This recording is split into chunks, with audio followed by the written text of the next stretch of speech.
What's going on? My name is Roman and welcome to Roman Rose Collectible Coliseum. On today's episode, we are taking a look at a Mezco 112 Collective Wolverine figure. Let's go ahead and get on into it. Now, just looking at the packaging, you can tell that this is the classic brown and yellow Wolverine. That is super obvious by the packaging. Wolverine at the top, X logo in the middle, Marvel 112, yellow side. Promo art, 18 and up, not a toy intended for children.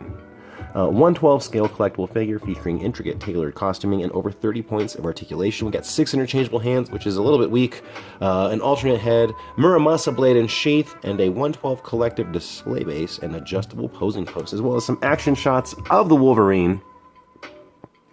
Now, he is a little light on accessories, which I'm not in love with, but I don't think this character needs a lot of accessories because the figure speaks for itself. This is a top 10 figure, hands down. Tiger Stripe or not, Brown Wolverine is making its case as one of the best Wolverines out there because of accessibility, affordability, and overall dopeness. So let's go ahead and take a look at the figure inside the box, and as always, it's just a slipcover with this really super average looking interior packaging. You see, it's kind of hard to see, but 112 Collective, flip it around, 112 Collective. We have the ant on the back, which I have yet to solve the mystery of, and then we have a 112 Collective pose play display on the top. So very cool. Let's go ahead and get that out of the way so we can get into the figure. As well as the ceremonial adjusting of the camera. Ah, yes. Here we go, we have ourselves a brown and yellow suit Wolverine with hair on the arms. Very nice, and as you can see, he is posed with his Muramasa blade, and sheath is down here. You can fit this into the grabbing hand, but you get one fist hand and one grabby hand. You don't get two fist hands or two grabby hands. This is the combo that they give you, so it's kind of whack. But let's go ahead and get on into it. Now, really quick, I just want to take a look at the stand. As you can see, it is the X. Beautiful stand. I absolutely love these. The best stands in figure collecting right now. Mezco stands. Worth their weight in gold. I've said it before. I'll say it again. So very, very nice. Let's go over some articulation of this guy. So let's get him off of the stand. Pose that up a little bit. Let's look from the ground up. From the ground up, the boots actually have a decent amount of range. Actually, they have a very, very good amount of range in the ankle and the foot. So I'm very impressed with that. Clearly it goes all the way around. We have some boot swivel, which is fine. Double jointed knees. I always pose them up with the leg like that, and these shorts were updated. At first they were a little bit longer and people didn't like them, so they looked a little bit like biker shorts, but now I think he's all good. I think they fixed those problems. Upper thigh swivel, rotation at the hip, again double jointed knees. Decent movement, not very good. I think this single layer pleather material is keeping him in place.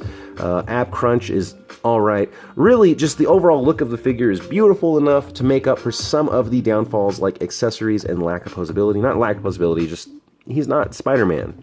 I'm comparing everyone to Spider-Man, they're not Spider-Man. Looking at the wrists, of course you get wrist pivot and swivel all the way around. Double jointed elbows, which came out really nice even though there's no cloth. I know that was some people's concerns, was like, how would these elbows come out if there was no cloth? I'll show you how they came out with no cloth. Beautiful. Hair sculpted on the arms. If you look underneath, there is a sculpted rubber pattern. There's a couple of arrows right here on the side. I don't know if you can see them. There and there, 2 arrows, and then all these little rivets. Same thing on this side.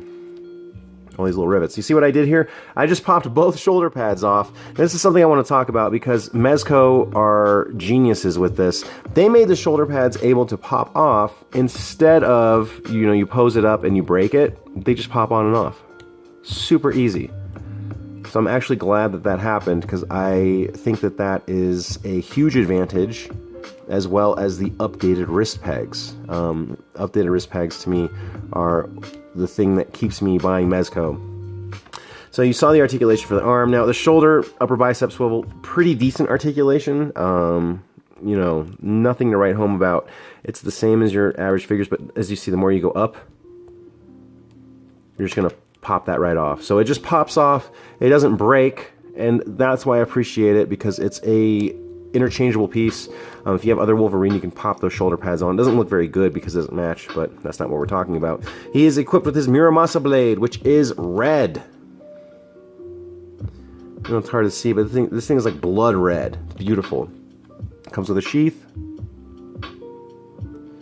Only goes in one way, so there it goes. It's a little bit curved for me, but still very nice. Let's look at some accessories. Whoa, hand popped off. And it's so easy to pop these hands off because they are the new wrist pegs, like I've been ranting and raving about for the last 4 videos. New wrist pegs. So let's go ahead and take a look at some accessories. Nope, dropping stuff.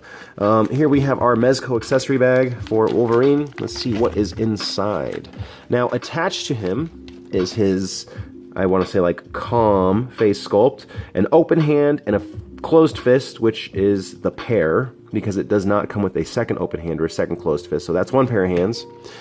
We get the open pair of hands.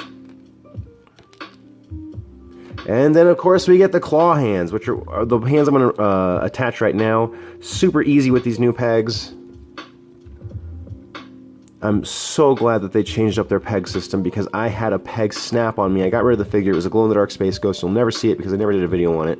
But very, very nice. And a peg for the base. And his alternate head sculpt, which I'm throwing around right now, which is actually pretty nice. A lot of people have had some paint errors with the teeth. Mine came out pretty decent, so I don't have much to complain about. Pretty nice. Let's go ahead and get that onto the figure because I think that's how I prefer my figure, is to have the screaming head sculpt. So pop that right off. Push that right on. Pose up these arms. Yeah. Oh, that one popped off again. I don't mind that they pop off so easily because they're not going to break. And so that to me is a huge advantage. Thank you, Mezco, for updating the pegs. Absolutely love it. I always pose him with one leg up. He doesn't have a whole lot of accessories, so you know it's all good. It's just a beautiful figure overall. You see, we even have some sculpting of the brown right there on the head. The costume does get a little bit lumpy up top by the shoulders, as you can see. I don't think it's such a big deal. Right here, right here. Beautiful looking figure. I think this is the essential Wolverine. This thing is a piece of art as well as an action figure. I'm not porting these in right. There we go. Felt a little click. Yeah.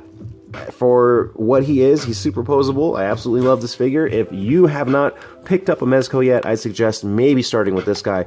He's available at retail for around $80. Now, I know that sounds like a lot, but when you consider what you're getting and the kind of quality, it really does not compare. So, thank you for everyone that watched, and as always, peace, love, and keep on collecting, and I will see you guys next time.